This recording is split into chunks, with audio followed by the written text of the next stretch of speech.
So Laura, come on up and tell people about yourself. Thank you. Okay.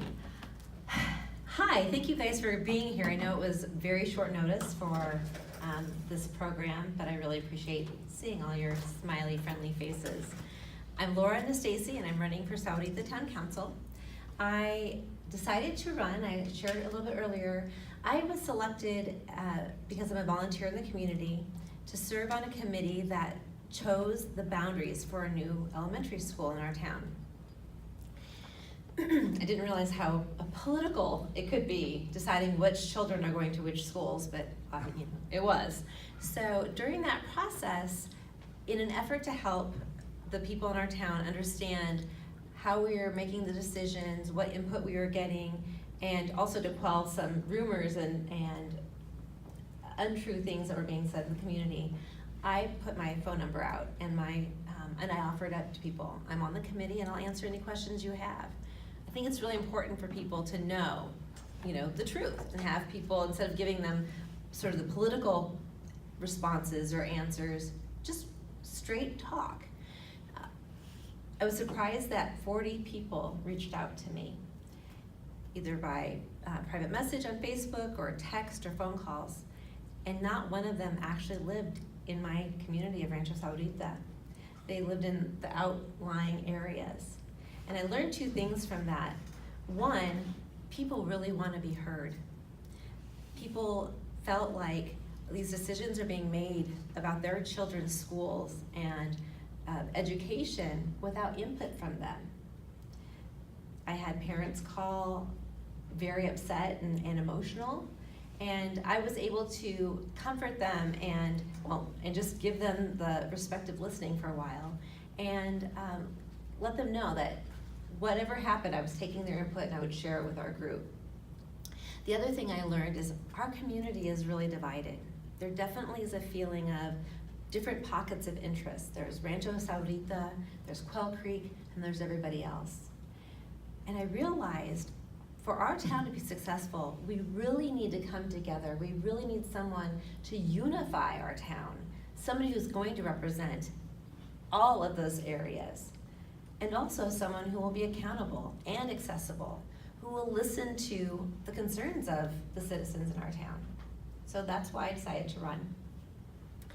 It's a nonpartisan race, and it's been a very interesting experience for me, because as we have, in social media, people will share other people, they'll share, she's a Democrat, I can't vote for her. So I have reached out to these individuals along the way and said, this is a nonpartisan race for a reason. At the municipal level, we are making decisions that are about parks, about roads, about safety. It's not about the issues that face our parties on state and federal levels. And we need to, if we're going to succeed as a society, we need to start voting for the person. We really need to start reaching across the aisle and having conversations with each other again. And so my willingness to do that has gotten me a lot of support from all across the board. I think my message of inclusivity, of being accessible and accountable, those things have been appealing to voters in our town. The other thing that's been appealing to people is my platform plank. It's called Selection by Election. Currently, we elect 7 members of our town council, and right after election, they get together and they choose amongst them who will be our mayor. The mayor doesn't have any extra superpowers that the other town council people have. However, they are the face of our town. They decide what builders we're gonna talk to. They decide what businesses and organizations that we might bring into our town. And they represent us. And I think that at the size our town is now, 30,000, we need to be able to choose our representative on the mayor. And people in my town are agreeing with me. So those are some of the things that I'm talking about in our community. and I've gotten great response from it. What you can do to help me, I know that some of you aren't in Sahuarita, so you can't vote for me. You can talk about me to your friends who do live in Sahuarita. Posting about me on social media helps. I am not a clean elections candidate because it's not offered at the local level. So I can take contributions from any citizen, and that will help get my message out. I need to raise money right now to get out yard signs and literature. Does anyone have any questions? Yeah, what are the major issues going on in Sarita? I've just recently moved into Sarita, and so I don't know anything about what's going on politically or. Well, one issue, and it will be coming up on our town council, at the election, it'll be on the ballot, is our wastewater management facility. Currently, the wastewater management facility of Sahuarita only services a small area, and that's Rancho Sahuarita. And there is a measure that is, petitions are being circulated to get on the ballot, an expansion so that new communities coming into the area would connect to that facility. So that's one issue. Do they need to expand it in order to cover more people? Yes, they would need to, in order to manage more people outside of that little neighborhood as it expands, they would have to expand it. Yes. Well, for example, in Quail Creek, the city of Tucson does our wastewater. So because we're already existing with that setup, we would just stay as we are then? You would stay as you are. There is a conversation between the Tohono O'odham Nation and Pima County and Sahuarita about doing a regional wastewater facility closer to our town that would be, would encompass any other growth past. So lots of interesting things. Another issue that is facing our town is public safety. That's when I knock on doors, that's one of the things that people are concerned about. They're not seeing police patrolling our neighborhoods anymore. That's one of my platform planks is supporting community policing. When we see police on our streets, it deters crime.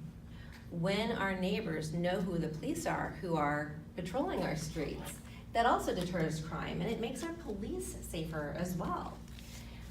Additionally, having our police like that, and so having them enjoy their jobs, have that job satisfaction, and also living in our community, it's just better for everybody. So that's something that I would encourage as well. Yes. Something you told us that would be good to share. Since I live in Sahuarita, I can tell you that I know absolutely nothing ever that goes on with the town council. And we don't know when the meetings are, I don't know what they talk about, what they decide. And you were talking about what you would like to do that would provide better access. Right, so back to my point about being an accessible person, I want to make our meetings more accessible as well. So currently the town council meets on a Monday night at 6:30 p.m. And it's difficult for families, those with little ones, to get out in the evening to a meeting. And it's also difficult for our citizens who maybe have problems seeing at night to drive to a meeting. I think our meetings should be live streamed. People can come back and watch at their convenience. They can watch from the comfort of their home. And seeing and hearing what's happening in our town, I think is really important as far as being informed. Reading about stuff in the newspaper, you're only getting a little tiny section of a 3-hour meeting sometimes. And so being more accessible will help our citizens be more informed, and I think that's important. Additionally, I think a Facebook page that is interactive would be helpful. And as a candidate, I promise to be the person who will go out to where our voters are, to see them and get their input on different issues that affect our town. Are there any other questions? Yes. We heard are very new to the town, and we just heard one presentation on town, and it seemed like expansion and growth were the driving forces, without any question of whether that was always appropriate. I guess my first question, is there a planning group in Sahuarita? And how does growth get handled, do you know? Well, there is a plan, and I think the town council has been proactive as far as looking at, where we're growing. It's just a fact that our town is growing, whether we want it to or not. Houses are going up every single day. I mean, as we look up the interstate, new neighborhoods are just sprouting up. So we need to encourage business to come in to help sustain us. We can't just be sustained just on the housing, alone. So, so to answer your question, there is some planning moving forward. I know they have a 30-year plan. 30 years too long. Well, I think the idea is to get ahead of the growth and be able to be proactive rather than reactive. Because there are towns in our state who just let the growth happen and then they die.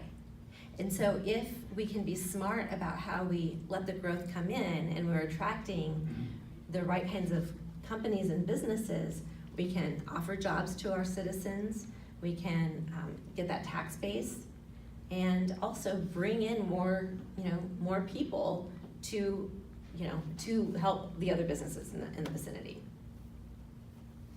To answer your question? Sort of. Well, I got the impression that there was, quite honestly, too much growth planned. It was the mayor who was speaking, and it was like, everything goes. It was, whatever comes in, we're great, we're thrilled to have. And in 20 years, and I also think talking about 30 years is ridiculous. No, that's just not realistic. But anyway, that in 20 years, we're gonna be so big. Well, do you really wanna be so big? And there are things you can do if you don't wanna be so big, or how you manage it, or how you direct the growth. All that is very important, I think. I agree. Number one, we're landlocked. Okay, so we have, Oh, that's good. right? We have Green Valley to our south. We have the reservation to our north. There's areas behind the mines that are, to our west. There's an area that we could maybe grow out to. So really our growth is kind of limited to the east. Another issue is our town hasn't land banked. A lot of communities do that, where the town purchases land and they kind of plan that out. Well, our town hasn't done that, and a lot of the land is owned by the state. So our hands are sort of tied to that degree. That's why I believe being proactive and sort of directing the growth now is important, because we have these outside entities who are going to be choosing for us, whether we grow or not.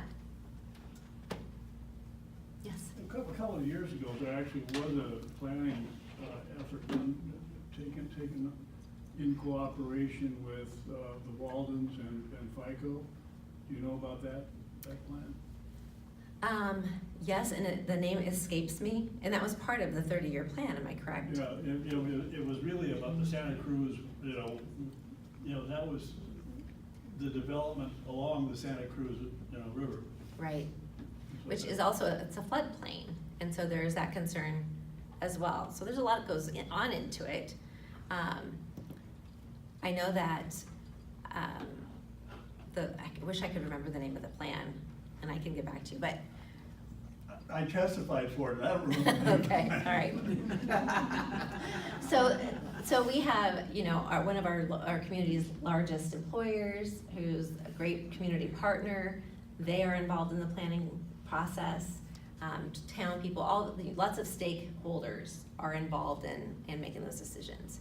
Yes? Well, and we had a community survey over this last year. Now, not that residents know best, but the residents were polled and asked what they wanted, and the town is considering that. And I know they put all the answers, the percentages out, saying this is what the community wants, and that's what they're trying to bring to the town. That's what I'm. Yes.